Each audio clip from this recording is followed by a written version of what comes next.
Hello mga kabayans, what's up? This is Mr. Rio once again. So sa last video ko po pinakita ko po sa inyo kung gaano kalakas mang-asar si VP Sara natin mga idol. I'm sure nagagalaiti sa galit ang mga buwaboys ngayon na gustong gusto siyang wasakin pero di siya mawasak-wasak. Diba? Malamang sa malamang yan. Nakuha rin ni VP Sara ang sense of humor ng tatay niya na pang-asar no? Pero guys, alam nyo ba na may revelasyon na papasabugin si VP Sara?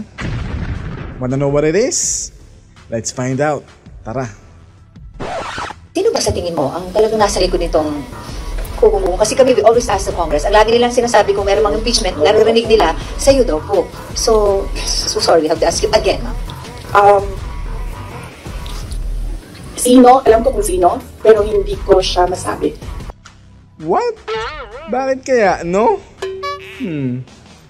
Naiintriga ako kung sino ang nasa likod ng impeachment plot kay VP Sara, ha? Tingnan niyo natin kung sabihin ni VP Sara. At a proper time, siguro, pag lumabas na yung story about sa kanya, sasabihin. What? Uy, so meaning may another character na naman? Na posibleng ipatawag sa Buwaboys Committee para gamitin na naman nila para siraan si VP? Mukhang may tinatago pang alas ang mga Buwaboys ah. Nako, mag-isip-isip na kayo kung ilalabas nyo pa yung alas na yan. Dahil baka magamit lang against all of you ni VP Sara yan. Sabihin ko yung lahat ng alam ko. Pero hindi pa kasi lumalabas dito sa hearing yung pangalan niya eh. So, pag meron nagsalita dyan about sa kanya, sasagutin ko.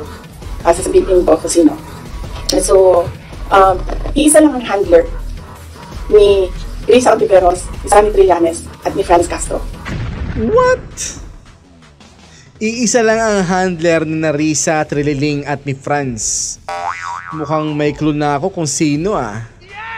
Mukhang bumalimbing na yung mga yan para lang kalabanin ng mga Duterte dito ah. Mukhang alam ko na guys. Pero di ko sasabihin syempre. Gusto ko manggaling kay VP Sara ang sagot ah. Although si Franz, parang I think she's serving two masters. Hindi siya direct doon sa isa. Dito lang siya sa isa. Mukhang may clue na nga ako kung sino ang tinutukoy ni VP Sara. I hope I'm right ha. Sana tama ako. Babalitaan ko kayo guys kung tama ako once na i-divulge na ni VP Sara kung sino yung masters ng tatlong basurang binanggit ni VP Sara. Ayos ba? Mukhang maganda to ah. Isa lang ang handler nilang tatlo. Kasi ang dami. So iisa lang ang handler nilang tatlo.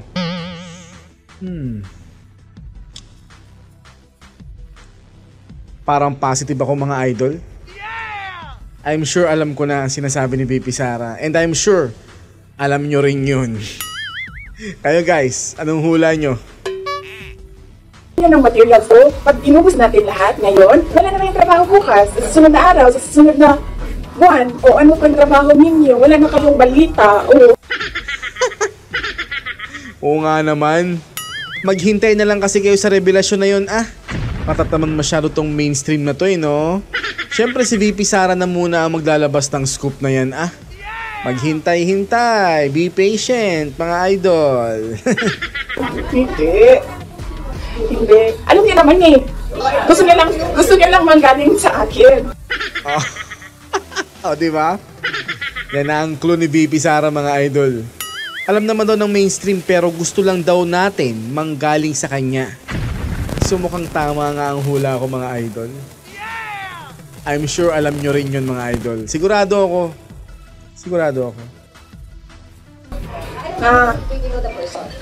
Alam niyo kung sino. Gusto niyo lang manggaling sa akin.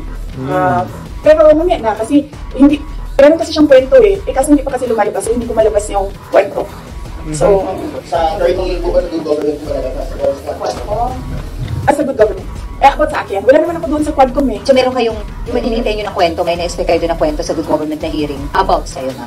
Hindi about sa akin, about sa kanya. Oh my God. Ano kaya yun? Story about doon sa taong binabanggit niya.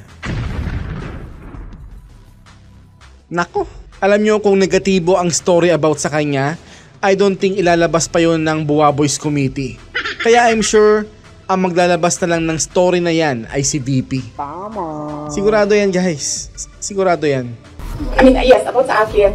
Pero, related sa kanya. May video pa yun eh. Maybe. What the f... What the F? Ayan na. May video pa pala si VP Sara nung taong sinasabi niya. Yari na. May yari yung tao na yun. Any follow-up? Tapos sabi nila, ako daw yung hindi magkatuwalaan. Eh, hindi nga lumalabas yung video. Wala ka nakakaalam ng video eh. Ako lang. Oh, mukhang magpa-popcorn tayo yung lahat mga idol pag nilabas na yung video na yun ni VP Sara. Wow. Can't wait for that. Ano video, ma'am? Basta. Oo nga, Ano basta. Ay, pag sinabi ko yung gender, alam niyo na kagad kasi ikaw eh. Tama.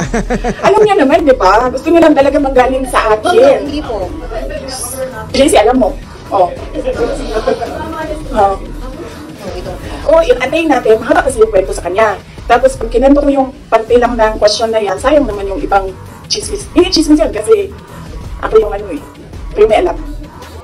Oh, diba? Oo nga naman. Kung small portion lang ng story ang ilalabas ni VP Sara, DBT naman. Kaya hintayin na lang natin lahat. Kami nga mga supporter maghihintay. Maghintay din kayo My God. Nakaka-excite ang revelasyon na papasabugin ni VP Sara. Mukhang kinakabahan na ang hukbo ng mga Buwa Boys Hindi raw yung pulburon video ni Bangag. So meron pang iba. Kayo guys, ano sa palagay nyo ang tinutukoy ni VP Sara na papasabugin niya sa kanyang revelasyon?